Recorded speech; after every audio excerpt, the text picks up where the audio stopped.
Besançon est connu dans le monde entier pour sa magnifique citadelle, mais pas uniquement, vous allez le voir. Avant de retrouver sa directrice Frédérique Penilla, je vous propose une visite du CLA, le Centre de linguistique appliquée.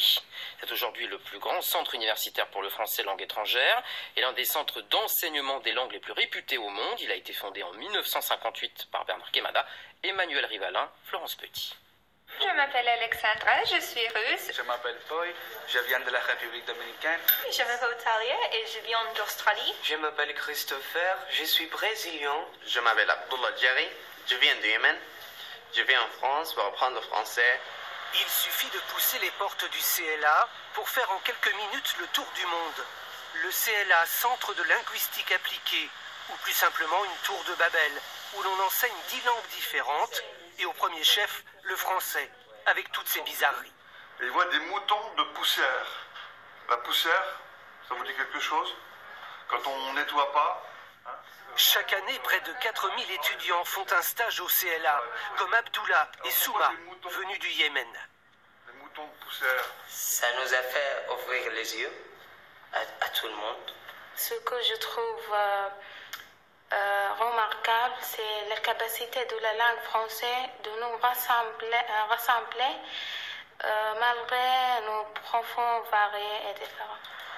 Beaucoup d'étudiants sont logés dans des familles d'accueil. C'est le grand plus du CLA, qu'il ne faudrait pas confondre avec une vulgaire boîte à langue.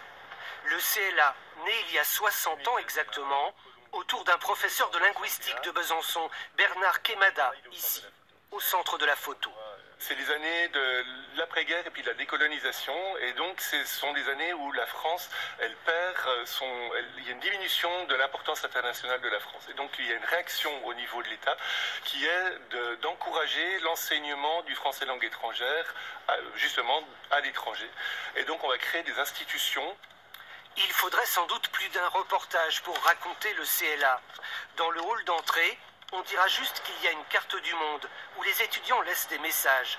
Sous chaque stylo, un parcours, une histoire, marquée par Besançon et l'étude du français. Frédérique Penilla, bonsoir. Bonsoir.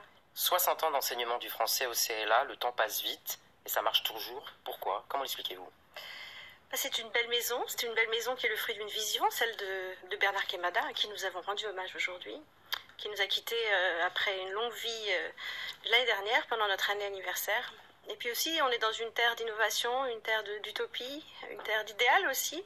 Et je crois que c'est une vision qui a été portée également par les équipes qui se sont succédées depuis 60 ans. Alors, il y a de plus en plus de concurrence pour l'enseignement des langues, d'autres instituts, des cours sur Internet. Comment faites-vous la différence au CLA? C'est quoi votre plus-value? D'une part, nous sommes une composante à part entière de l'Université de Franche-Comté, et je crois que c'est très important de le souligner. Nous sommes un établissement universitaire qui délivre des diplômes d'université. Nous sommes ancrés dans la recherche. Nous avons donc cette caution scientifique, cette légitimité aussi que nous donne l'enseignement supérieur public français.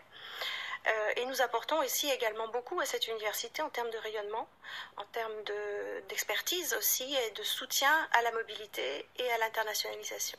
Alors justement, vous parliez de la recherche. Il y a un laboratoire de recherche sur la manière justement d'enseigner le français en langue étrangère. Expliquez-nous. Oui, le français langue étrangère comme discipline est pratiquement né à Besançon, sous la houlette d'ailleurs de Bernard Quémada, dans l'idée que l'enseignement des langues étrangères est une compétence à développer et que les nouvelles technologies, et déjà en 58 il y avait des nouvelles technologies, permettent de mieux apprendre, de mieux comprendre, de mieux acquérir une langue étrangère. Et donc le Centre de linguistique appliquée c'est ce laboratoire en quelque sorte d'expérimentation, et l'expérimentation continue d'ailleurs aujourd'hui puisque nous menons des recherches appliquées. Nous sommes un centre de linguistique appliquée et donc nous nous nourrissons à la fois de la recherche et notre pratique nourrit également, informe cette recherche. Vous avez un rôle de défenseur de la francophonie, notamment face à l'anglais et à l'espagnol. Comment ça se concrétise? Nous sommes aussi un centre de langue étrangère. Nous enseignons 9 autres langues étrangères à part le français. Nous pensons qu'il y a une place en fait pour toutes les langues et toutes les langues se valent et toutes les langues ont un intérêt. Bien sûr, notre action se développe essentiellement sur le français langue étrangère. mais ça nous permet aussi d'informer notre pratique et de développer notre pratique sur l'enseignement de toutes les langues. Et je crois qu'on vit aussi dans un monde qui a besoin de s'ouvrir aux autres langues. Merci beaucoup en tout cas Frédérique Penilla d'avoir répondu à notre invitation pour cette fin de soixantenaire du CLA, le Centre de linguistique appliquée de Besançon, dont vous êtes la directrice. Je vous remercie.